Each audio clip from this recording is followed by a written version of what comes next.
The rain Let hammered me against help Marcus you. Webb's windshield like 1,000 angry fists, each drop a reminder that some nights refuse to let you catch your breath. He should have been home an hour ago. His daughter Emma was waiting, 7 years old and afraid of storms, probably clutching her stuffed rabbit and counting the seconds between thunder and lightning like he'd taught her.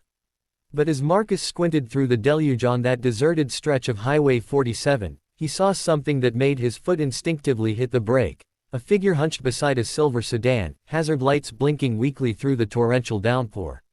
Marcus had every reason to keep driving. Single fathers don't get the luxury of being late, not when your ex-wife is looking for any excuse to revisit custody arrangements, not when tomorrow morning you're due in family court to fight for the right to keep your daughter's laughter as a daily soundtrack instead of a weekend privilege. His hands gripped the steering wheel tighter, knuckles white. Emma needed him home. The court appearance needed him rested and sharp. But his father's voice echoed in his head, the same words that had guided him through 32 years of life. Character is what you do when nobody's watching and it costs you something. Marcus pulled over. The rain soaked through his only good suit jacket before he'd taken 3 steps. The woman standing beside the disabled car looked up, her face a mixture of relief and apprehension. She was perhaps in her late 40s, professional looking despite being drenched, with graying hair plastered to her forehead and mascara-streaked cheeks. Her expensive heels were caked in mud. Car trouble, Marcus shouted over the storm's roar. It just died, she called back, her voice strained. No warning. And my phone, she held up a smartphone with a shattered screen, stopped working after I dropped it trying to call for help. Marcus moved to her hood, popping it open. Years of keeping his old pickup running on a mechanic's assistant salary had taught him enough to diagnose basic problems. He pulled out his phone, using its flashlight to illuminate the engine. Water had pooled everywhere, the storm had been too much for the aging vehicle. Your alternator's flooded, maybe worse, he said, rejoining her. You're not going anywhere tonight in this car. Where were you headed? The Marriott downtown. I have an important meeting tomorrow morning. Marcus checked his watch. 8:30. Emma would be terrified by now. Mrs. Chen, his neighbor who watched her when he worked late, had probably exhausted every Disney movie in her collection trying to distract her. And downtown was 40 minutes in the wrong direction. I'll give you a ride, he heard himself say. The woman's eyes widened. I couldn't possibly, you've already done so much, and I'm a complete stranger. Ma'am, with respect, you don't have a lot of options out here. This road doesn't see much traffic, especially not in weather like this. I've got a daughter at home who'd never forgive me if I left someone stranded. He managed a tired smile. Besides, I'm pretty sure my truck's the only thing within 10 miles stubborn enough to run in this mess. She studied his face for a long moment, perhaps weighing the risks of accepting help from a stranger against the very real danger of staying put. Whatever she saw in Marcus's eyes must have convinced her, because she nodded. Thank you. I'm Diane Richardson. Marcus Webb. As they drove, Diane gradually relaxed, and they fell into the easy conversation of two people thrown together by circumstance. She asked about his daughter, and Marcus's entire demeanor softened. Emma's my whole world, he said, navigating through the flooding roads. She's 7, loves dinosaurs more than any kid I've ever met, and has this laugh that sounds like pure sunshine.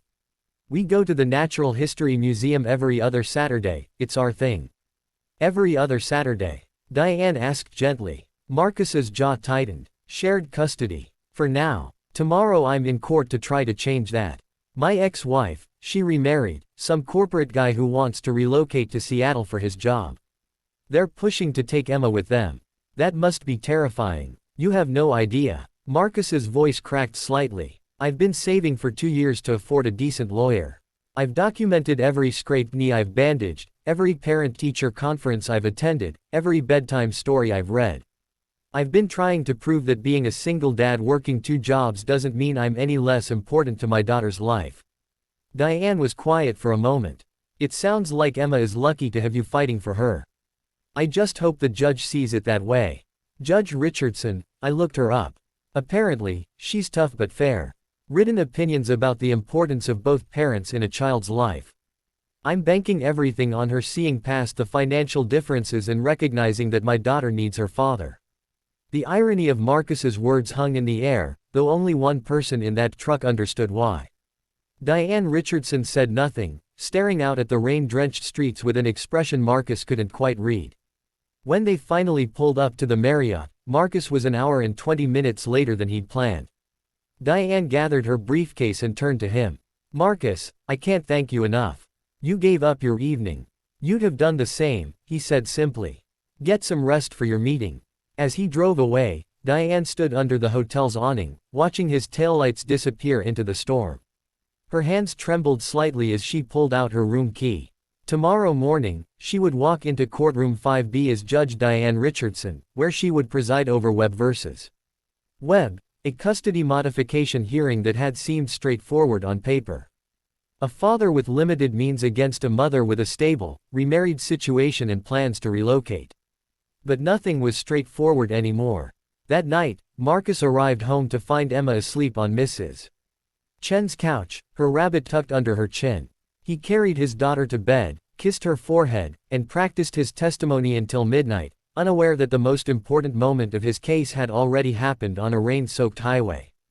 The next morning, Marcus sat in courtroom 5B, his palms sweating in his still damp suit. When Judge Richardson entered, his breath caught. For a fraction of a second, their eyes met, and he saw recognition flash across her face. She looked away quickly, taking her seat with careful composure. The proceedings began. Marcus's ex-wife presented her case. Better schools in Seattle, a stable two-parent home, more opportunities. Her lawyer painted Marcus as well-meaning but limited, a man working two jobs who couldn't provide the life Emma deserved. Then it was Marcus's turn.